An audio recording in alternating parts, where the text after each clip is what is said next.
cool looking polynomial right here. Exactly coming from this. It's a up to the fourth power polynomial.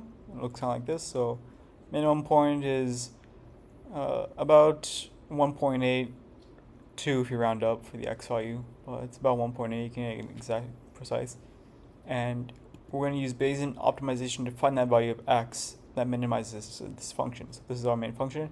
We don't actually call this. This is just for a bit demonstration. Here's how you actually run the code. First, you want to make sure you pip install scikit optimize, but then you're going to import the package as skop and then gp minimize. Here I've just created a list for tracking purposes.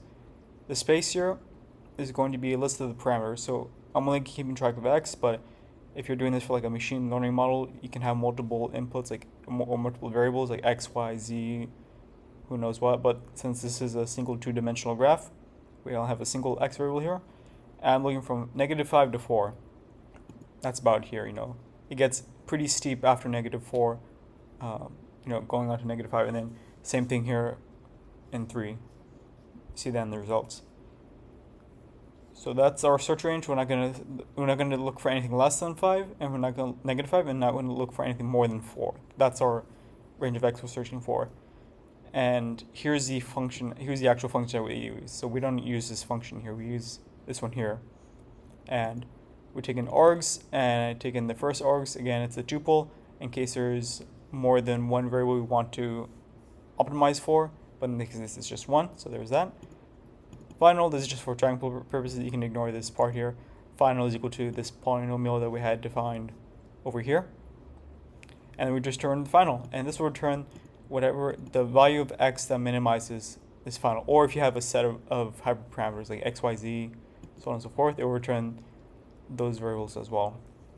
For results here, again, this is for my tracking. This is a callback option. So during the process, it will call back to this function, and this is where I append the results here. Listen score as needed. Or you can also look at the verbosity, set it to true, but I don't like the format, so I'll just let this roll. And I run it for 100 times, but default settings. So again, my function is already defined here. Space is our search space. Number of times we call and search. Random strings is for reproducibility. And callback is just for us to keep track and print our values in maybe a data frame or a list or whatever you want. Run this for 100 times, and then we get the best parameters and the best score. So this value here should be a little bit over -50, like maybe -52. So we want to get as close to that value as possible for the y. We run this 100 times, and we get something that looks like this. So you see here, first try it tries 0, it gets -12, and then it goes to 3, and it tries to exploit that point. So see if it returns anything else. It doesn't, so then it changes gears. -40 seems pretty good, -2, no, and then so on and so forth. And you see it'll iterate over this. You can kind of pause if you like.